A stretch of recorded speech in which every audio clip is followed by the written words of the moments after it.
High বন্ধুগণ, দেখতে পাচ্ছ আজকে কি বানাচ্ছি? দেখতে পাচ্ছ এটা হচ্ছে কাঁচা কলা। দেখতে পাচ্ছ কাঁচা কলা দিয়ে শিডল দিয়ে বানাবো ভাবছি, তাই কাটছি এখন বসে বসে। এই কাঁচা কলার সবজি কিন্তু অনেক টেস্টি হয়, তাই ভাবলাম আজ এই কলা দিয়ে আর শিডল দিয়ে রেসিপি বানাবো। দেখতে পাচ্ছ এখানে একটু বয়েল করে রেখে দিয়েছি। এইদিকে রসুন, কাঁচামরিচ, ধনিয়া পাতা রেখে দিয়েছি। এদিকে কড়াই গরম হয়ে গেছে, এখন আমি তেল দিয়ে দিলাম।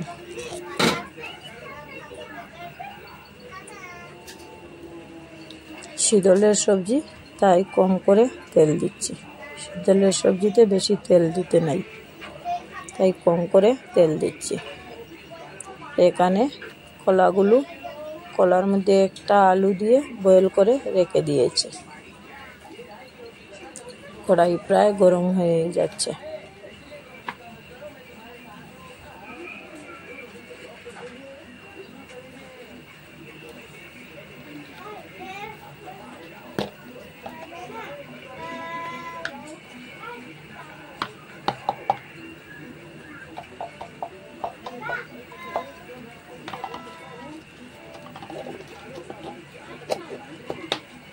এইদিকে মশলা টশলা সব রেডি করছি, কারণ আগে কোনো কিছু রেডি করে নাই।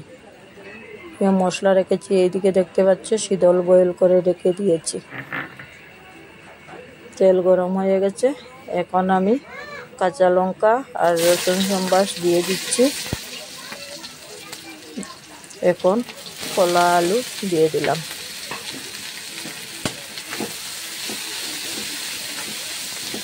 এইরকম কলা আলু দিয়ে বানিয়ে খেয়ে দেখতে পারো, অনেক টেস্টি হয়।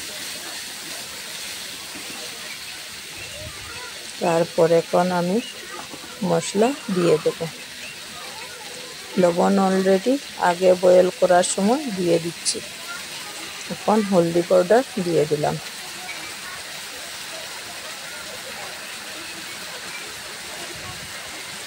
তারপর আমি এখন মরিচ পাউডার দিয়ে দিচ্ছি, কারণ শিডলের সবজি একটু জাল হলে ভালো হয়। আর কোনো কিছু মশলা দেব না, তাই শুধু হলদি পাউডার আর মরিচ পাউডার, কাঁচা লঙ্কা, রসুন দিয়ে বানাবো।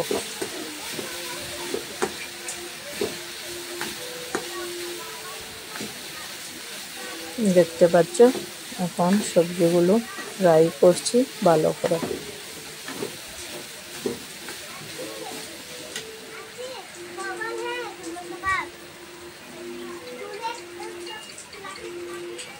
যত বেশি করে ফ্রাই করবে এত সবজি টেস্টি হয়।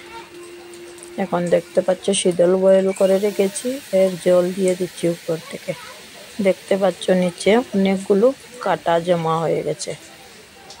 দেখতে পাচ্ছ এরকম শিডল বয়েল করে বানালে কি হয়, খাওয়ার সময় কোনো টেনশন থাকে না।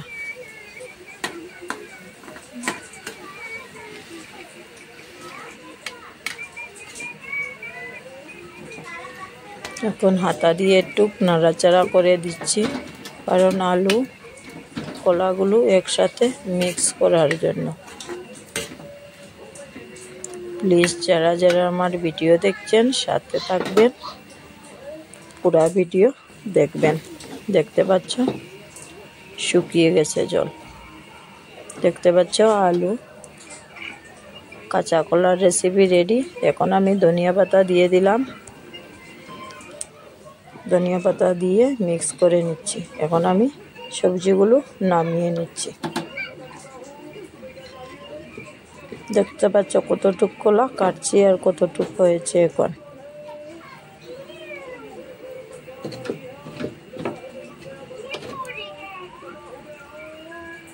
এই সবজি বানালে গরম মাছ বা মাংস থাকলে মাংস রেখেই এই কলার সবজি খাবে, এত টেস্টি হয় এই কলার সবজি। যারা যারা খাচ্ছেন না একদিন বানিয়ে খেয়ে দেখতে পারো। আজকাল